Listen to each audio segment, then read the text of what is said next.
বাবা রাব্বি, আমি এখানে, আমাকে নিয়ে যা।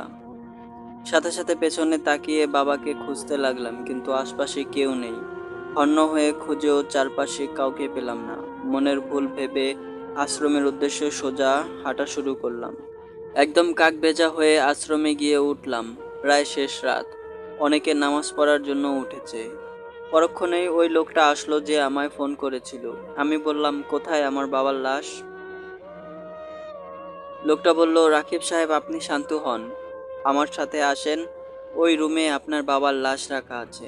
লোকটাকে অনুসরণ করে সেই রুমে গেলাম। 60 ওয়ার্ডের হলুদ বাতিতে দেখলাম চৌকির ওপর সাদা কাপড়ে মোড়ানো একটা লাশ। আমি ধীর পায়ে এগিয়ে গিয়ে কাঁপা কাঁপা হাতে লাশের মুখ থেকে কাপড়টা সরিয়ে স্তব্ধ হয়ে গেলাম। সত্যি আমার বাবা আর নেই। বুঝতে পারছি না কাঁদবো নাকি অবাক হব। তাহলে বাগানে